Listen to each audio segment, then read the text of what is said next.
કોઈ આરો જ નથી સાહેબ, કોઈ આરો નથી. પરમાત્માનું નામ લેતા લેતા, પરમાત્માનું નામ લેતા લેતા, જુઓ સફાઈ કરતા કરતા, દૂધ કાઢતા કાઢતા, રસકો વાટતા વાટતા, રસોઈ કરતા કરતા ભગવાનનું નામ લેવાય. પણ અત્યારે તો પેલું આવ્યું હોય ને, ઓમ ઓમ કરતો હોય, બાજુમાં પાછું શરૂ જ હોય, પછી સોથી અને પછી કીધું ઘરવાળો ગરમ થઈ જાય, કોઈ તો ધોવાય હો પાછું. અને તમને ઊંઘવા તો નહીં જ દઉં, અને મને કોઈ જોખું આવે ને મને ખબર પડે બીજું ઉપાડી જ લઉં, ફ્રી બદલી નાખું, ગણી જ લઉં, પછી વિજ્ઞાન, પછી ગુજરાતી સાહેબ. હા, રોટલી ફેરવાની દાંત જ નહીં, મને રોટલી ફેરવતા હારી આવે, સોનતાગીરી બધું શીખવાડ્યું છે.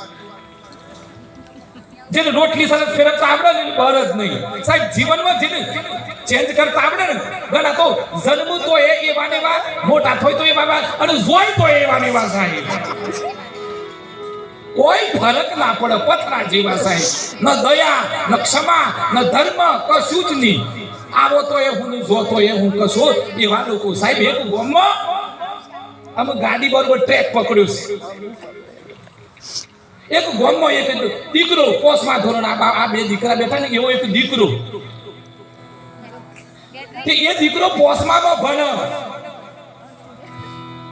અતુલભાઈ મને જયારે રોકવાનો ત્યારે રોકજો, અને પ્રવીણ બાપુ બે રોકજો, બાકી હોય તો ગાડી હેડે.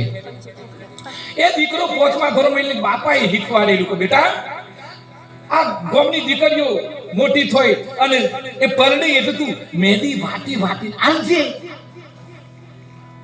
એટલે એ દીકરો સાહેબ, એના પપ્પાએ એ પરંપરામાં એને મહેંદીનો પોનો લાવે ને વાટી વાટીને પછી સરસ મજાનો વાટકો ભરીને જે દીકરીના લગ્ન હોય એ દીકરી કહે લે તું મહેંદી મેલ. અને એ દીકરીઓ સરસ મહેંદી મેલી મેલી ને પરણી ગઈ સાહેબ. એ પોસમાં વાળો છોકરો બાલમાં જ્યો લ્યો. અને કેટલી દીકરીઓ દર વખતે પરણતી જોઈ, હારી જતી જોઈ, મા બાપનું ઘર છોડતી જોઈ સાહેબ. આજ વિક્રમ એ છોકરો યુવાન થયો સાહેબ. મહેંદી વાટવા વાળો, મહેંદી વાટવા વાળો ઈ ન હગાઈ થી એ પેલી જોયો. જોજો પોસમાં વાળો છોરો સંસારી થયો. બધી દીકરીઓ, કેટલી દીકરીઓ પરણીને જતી રહી. તમે વિચાર કરો, પેલી દીકરીઓના હાથ રંગીન થયા. અજય બાપુ, દીકરીઓના હાથ રંગીન થયા, પણ પેલી મહેંદી ભેગો પેલો લોઢી અને પથરો ખલ અને પેલી લોઢી ઈ અંદર રંગ સર્યો જ નહીં સાહેબ. ના ગળાનો રંગ ના સરસ સાહેબ. આ તો રંગ સરવો જુઓ સાહેબ. મીરાને ચડ્યો, સવરામ બાપાને ચડ્યો સાહેબ. પ્રજાપતિ સમાજમાં 71 સંતો થઈ ગયા. 71 એ સંતો માટે તાળી પાડો.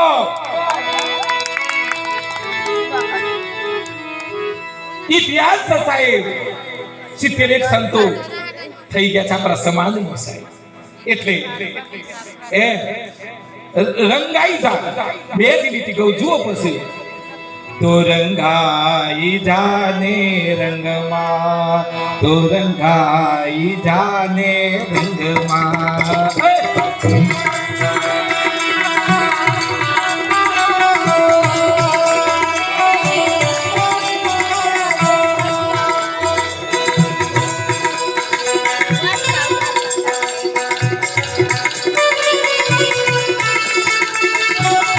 રામ રામ રામ.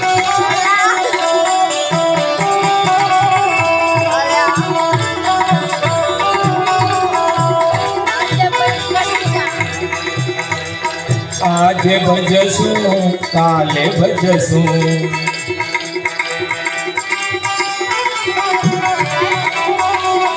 આજે ભજશું કાલે ભજશું. ભજશું સીતારામ ત્યારે ભજશું રાધે શ્યામ.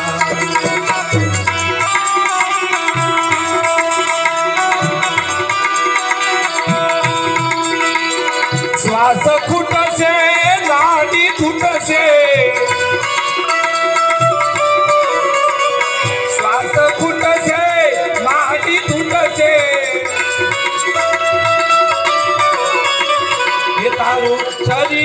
રહે છે પલંગમાં કાઈ જાને રંગમાં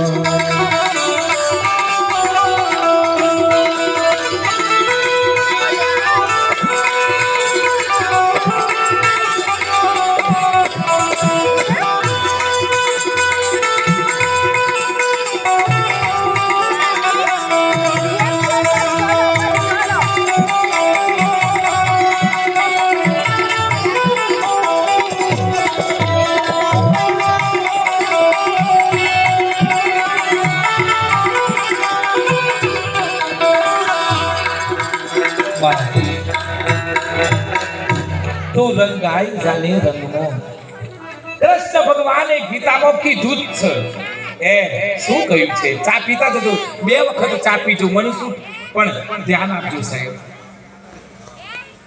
વીજળીના ચમકારે મોતી પરવો પાનબાઈ વીજળીના ચમકારે મોતી પરવો પાનબાઈ નહીતર અચાનક અંધાર થાશે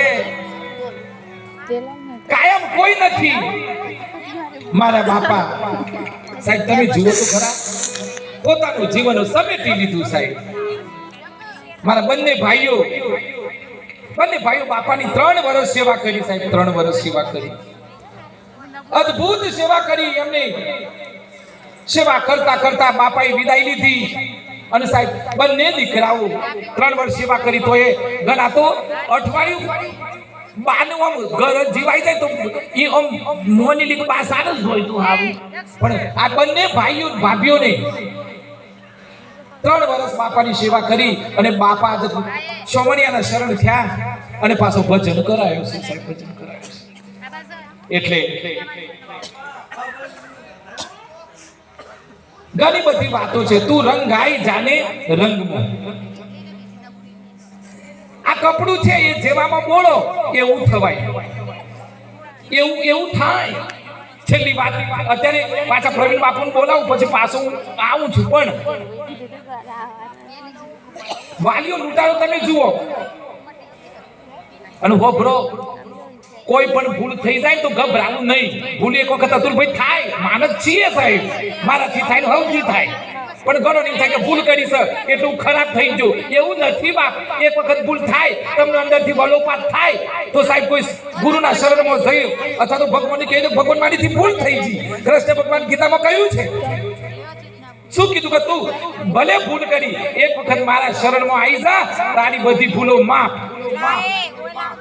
ઈશ્વરના શરણોમાં ગયા પછી તમારું બધું ખતમ પછી તો સાહેબ સોનાનો સૂરજ ઉગે સોનાનો સૂરજ ઉગે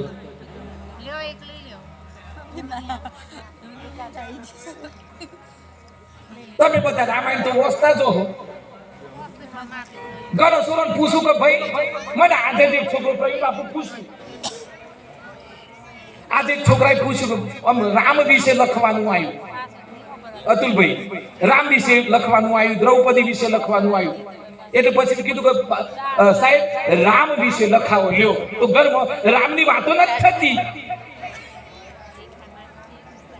જેના ઘરમાં એક કવિ તો કહ્યું છે ચા પીતા પીતા હો ભરજો એક કવિએ કહ્યું છે કે જેના ઘરમાં રામાયણ ના હોય શ્રીમદ ભગવદ ગીતા ના હોય મહાભારતનો ગ્રંથ ના હોય એના ઘરમાં દીકરીઓ દેવાય જ નહીં સાહેબ ના દેવાય સાહેબ